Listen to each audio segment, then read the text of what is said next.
Okay, so today we're going to talk about pushing yourself into the Flowrider. Usually the first time you try a Flowrider, the guards will help and get you into the water either by pushing you in from the side or sliding you into the Flowrider from the nozzle, sometimes using a rope to assist you. Once you do this a few times, you're probably going to want to load yourself onto the Flowrider by yourself, so you're going to need to learn how to push yourself in. Just a little note here. At some of the land-based Flowriders and on all of the Royal Caribbean ship Flowriders, the guards are not allowed to assist loading you onto the wave, so you'll need to learn this.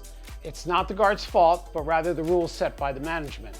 So today we're going to show you two ways to push yourself into the Flowrider.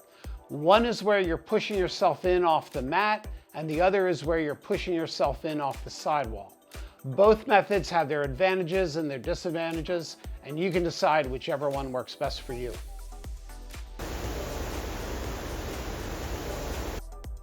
So as far as your stance goes, you want to be in a skateboard stance. If you don't know what that is, then you can go check out my video on that.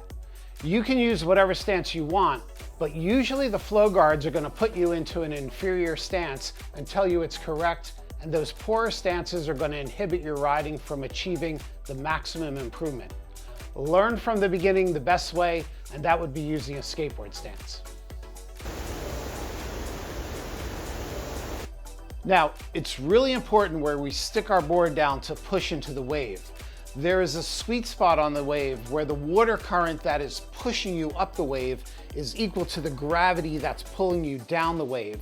So if you start there, you'll stay in that one spot and you won't have to worry about moving up and down the wave. All you're going to have to worry about is moving side to side on the wave.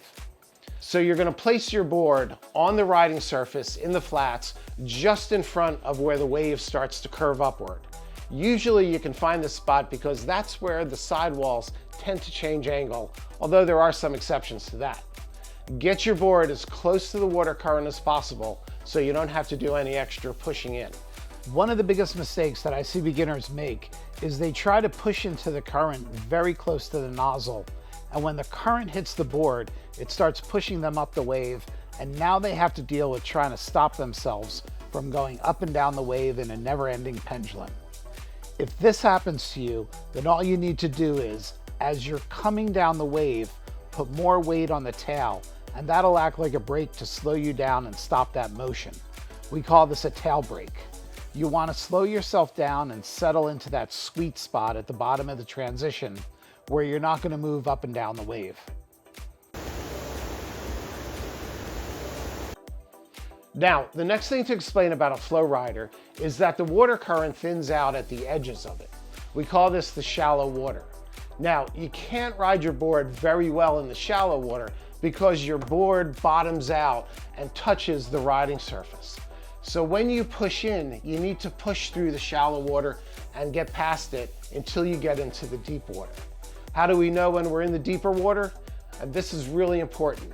When you start to feel your board start to float, then you're in the deep water, and that's when you can start to pick your hands up and stand up.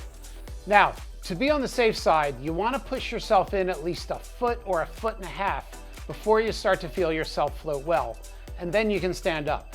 It's going to be different on every Flowrider. The most common mistake that I see everybody make is not pushing themselves far enough into the water, and then they try getting up.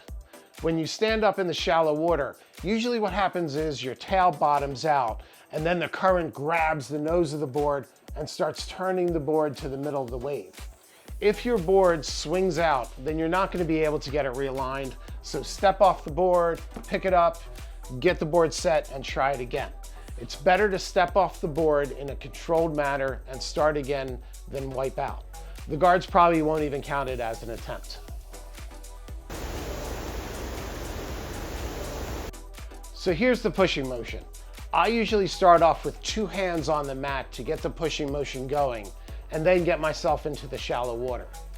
Now, with all your weight on the board, it's not going to move and slide into the water very easily.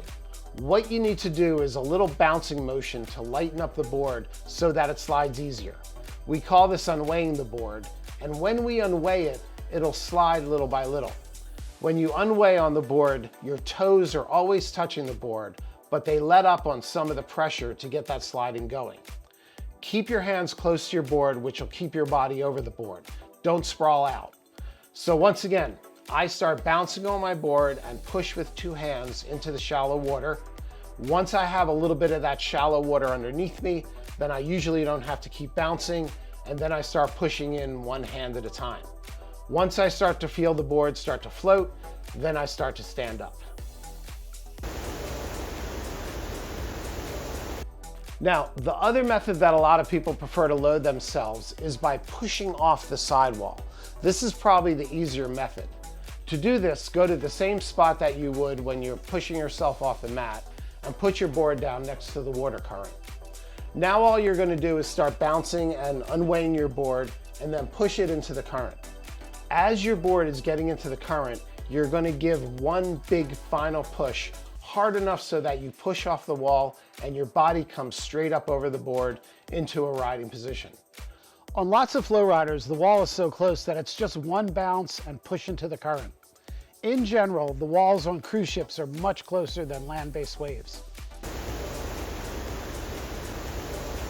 So what are the advantages and disadvantages to each method?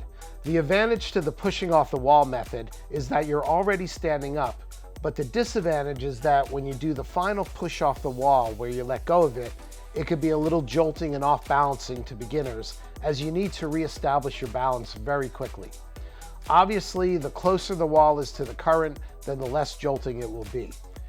With the pushing off the mat method, the advantage is that you can push yourself out and stand up slowly and methodically, but the disadvantage is that going from a squatting position up to standing can be a very challenging task for beginners.